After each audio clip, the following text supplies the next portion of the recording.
Bonjour à tous et bienvenue sur la chaîne. On se retrouve aujourd'hui pour parler de Bad Boys Ride or Die, donc Bad Boys 4, qui est sorti en salle le 5 juin 2024. Il dure 1h55 et il est réalisé par Adil El Arbi et Bilal Fallah. Donc il faut savoir, pour visionner ce quatrième film de la saga Bad Boys, on peut dire que c'est une saga maintenant, on en est quand même au quatrième film, qu'il est quand même assez important d'avoir vu le troisième, car c'est une suite directe aux trois premiers films. Alors plus particulièrement le dernier, si tu n'as pas vu les deux premiers, tu peux t'en sortir. On a quelques petites références qui traînent à droite, à gauche, mais rien de bien méchant pour comprendre le film. Par contre, le troisième, il est quand même assez important de l'avoir vu, sinon tu vas louper quand même pas mal de choses dans ce film. Pour rappel, à la fin du troisième, on s'était laissé une porte ouverte. Si celui-ci fonctionnait, on pouvait enchaîner, ce qui a été le cas. C'est pour ça qu'on voit d'ailleurs un Bad Boys 4, et les questions qui pouvaient se poser, et c'était déjà le cas sur le troisième film, c'est est-ce que ce n'est pas la suite de trop? Parce que c'est, ils aiment bien faire ça, une franchise qui a beaucoup marché, on se dit bah tiens, on va essayer de revenir, ça a plu, ça va peut-être attirer du monde, mais des fois bah c'est plus au goût du jour, on met pas les ingrédients qu'il faut dedans. Le 3 ça avait fonctionné, est-ce que celui-ci c'est le cas? Bah je vais essayer de te donner mon avis dans cette vidéo. En tout cas là je suis encore sur la page Allociné. Pour la presse est assez mitigée puisqu'ils ont noté sur 17 critiques 2,5 sur 5. Donc écoute, il a pile la moyenne et ça marche un petit peu mieux au niveau des spectateurs puisqu'on a 3,3 sur 5. Alors déjà, ce qu'il faut noter, c'est qu'on retrouve clairement la patte Bad Boys. Donc cet humour, ces prises de tête entre les deux personnages principaux, donc entre Will Smith et Martin Lawrence, ça reste inchangé. Et la question que je me posais quand j'ai fait justement cette réaction à la bande-annonce, c'est est-ce que on n'allait pas tourner en rond même au niveau de cet humour-là? Parce que bon, au bout d'un moment, on connaît, on a compris, et ils ont apporté une petite nouveauté. Alors sans t'en dire trop, pour une fois, les deux personnages, les deux personnalités sont un petit peu inversées et ça change complètement le film, puisqu'on a des réactions auxquelles on ne peut pas vraiment s'attendre. Donc ça, c'était plutôt intéressant. On a également la scène qu'on voit dans la bande-annonce où ils se font braquer dans une épicerie, dans l'épicerie, oui, qui est une scène un petit peu iconique des Bad Boys, qui marche encore très bien. Ils l'ont expédié assez vite et ils ont fait traîner sur quelque chose d'un petit peu nouveau. En fait, aussi, il y a un truc qui est bien, c'est que les personnages évoluent bien avec le temps, c'est-à-dire que, alors Bad Boy, je ne sais plus, attends, je vais rechercher en même temps, en quelle année est sorti le premier Bad Boys, mais depuis, on a fait de la route. Et donc les personnages, attends, faut que je mette un signe, il va pas vouloir me le sortir. Les personnages ont évolué aussi. D'accord, il veut pas me le sortir.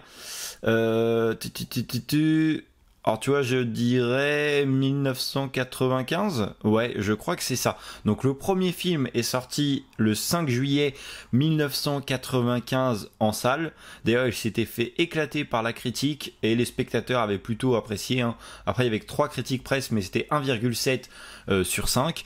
Mais en tout cas, voilà, on va pas s'éparpiller. Ce que je veux te dire, c'est que on suit bien l'évolution de l'époque et l'évolution qu'ont dû suivre les personnages. Quand tu compares le premier film à celui-ci, on a bien suivi, on s'adapte à l'âge qu'ils ont, on s'adapte aux problèmes que tu peux rencontrer, et ça franchement c'est hyper cool. Après, très honnêtement, c'est un très bon film, c'est divertissant, on passe un bon moment, on s'éclate.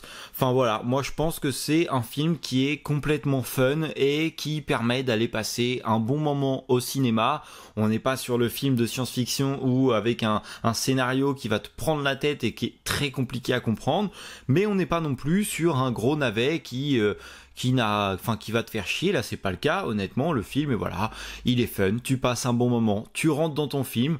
Il y a de très bonnes choses, on va y revenir un petit peu après au niveau des cascades, etc. Il y a une nouveauté qui a été apportée qui est hyper agréable. Tu vas retrouver les personnages habituels qui ont surtout été introduits aussi dans le 3, parce qu'on a introduit des jeunes. Donc si tu as apprécié le 3, honnêtement je pense que tu apprécieras également celui-ci qui est dans la même lignée. Après, est-ce qu'il faut aller faire un 5e? Honnêtement, je sais pas trop, parce que celui-ci, je trouve que la fin est laissée beaucoup moins ouverte que le 3e. Voilà, ça se finit. T'as de quoi faire une suite si t'as envie. De toute façon, je pense que il y a toujours moyen de faire des suites et des suites et des suites, à part quand tu boucles un film vraiment, et encore maintenant on arrive, ils ressortent des préquels, une histoire en parallèle, etc. Mais voilà, est-ce que celui-ci ne sera pas le dernier? Et d'ailleurs, est-ce que c'est pas une bonne idée aussi? Parce qu'à un moment, à force de faire trop de films sur une même franchise, bah ça se casse la gueule. Et je pense qu'il faut savoir s'arrêter. Donc voilà, à voir, hein, parce que déjà j'avais de gros doutes en allant voir sur celui-ci, mais déjà les premiers retours étaient bons visiblement. Et puis voilà, on passe un très bon moment, on ne se répète pas, et donc c'est cool honnêtement. Si tu as aimé le troisième, je t'invite à aller le voir. Alors, contrairement aux 3 autres films, je trouve qu'on rentre dans quelque chose de une histoire qui est beaucoup plus personnel, parce que dans le troisième, bon, c'était quand même un petit peu personnel aussi, de famille avec le personnage de Mike, mais là c'est un cran au-dessus, c'est eux qui sont touchés directement, donc j'ai trouvé voilà cette chose là qui était rajoutée.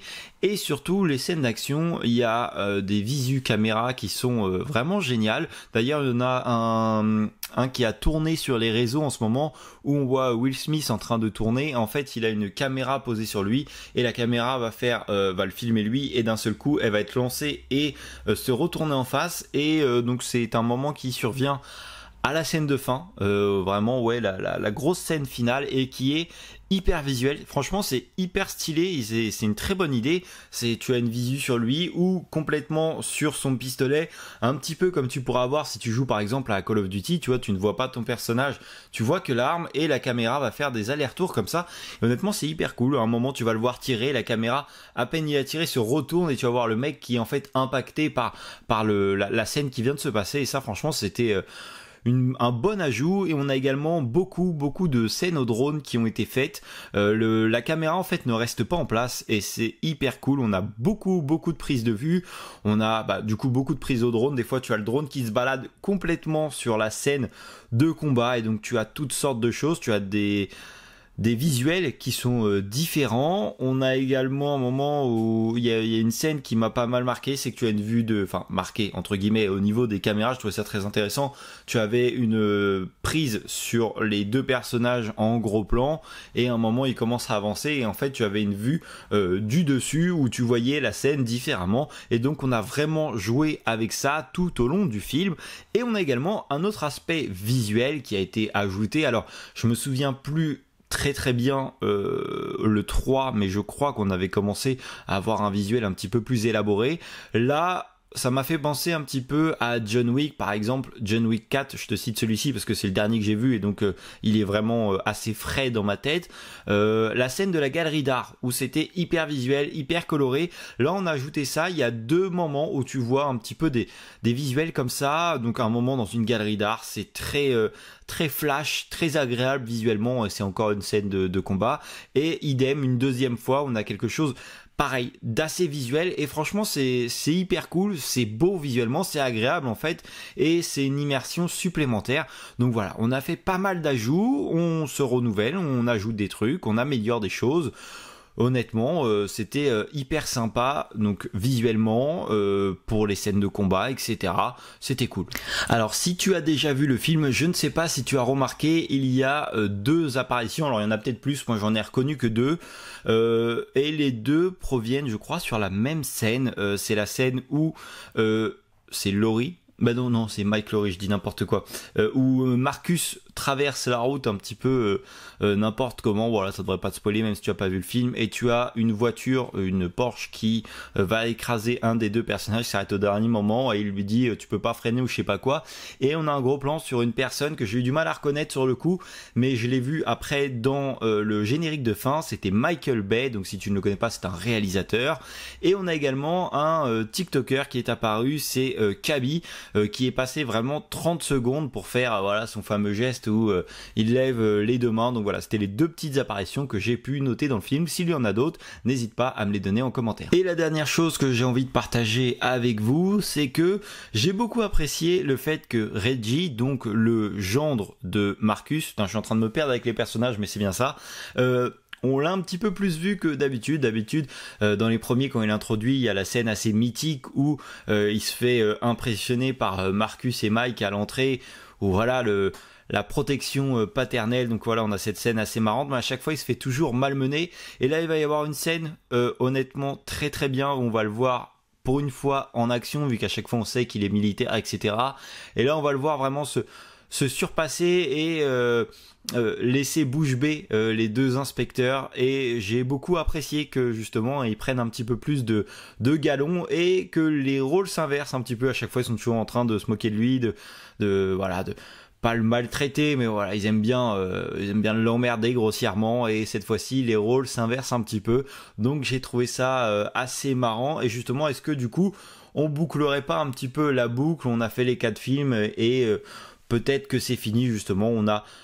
On a fait ce qu'on avait à faire. Tu vas voir dans le film qu'il y a pas mal de choses qui étaient en suspens, entre guillemets, hein, bien sûr, qui vont se boucler dans celui-ci. Donc ça pourrait très bien être le dernier, ou pas, bien sûr. Hein, c'est pas moi qui écris les films et qui décide, mais voilà, si on terminait la saga Bad Boys sur celui-ci, ça me dérangerait pas. On a une bonne fin, on a donné à nos personnages tout ce qu'ils avaient à recevoir, donc ça pourrait être pas mal. Bon voilà, c'est tout ce que j'ai à te dire sur Bad Boys Ride or Die. Honnêtement, j'ai passé une bonne séance, c'est agréable, c'était divertissant. J'ai passé un bon moment, voilà, il y a rien d'autre à dire. J'ai beaucoup aimé cette inversion des rôles entre les deux personnages principaux, ça a changé un petit peu d'habitude. On reste sur ce qu'on sait faire avec Bad Boys, mais il y a un petit peu de renouveau. Donc si tu aimes la saga, honnêtement, je t'invite à aller le découvrir au cinéma, c'est toujours mieux. Mais en tout cas, voilà, c'est un film qu'il faut que tu vois si tu aimes la franchise, bien sûr. Si tu as vu le film, n'hésite pas à me donner ton avis en commentaire. Tu peux également t'abonner à la chaîne, me suivre sur Instagram, mettre un petit like sous la vidéo. Et moi, je te dis à la prochaine pour une nouvelle vidéo. Salut!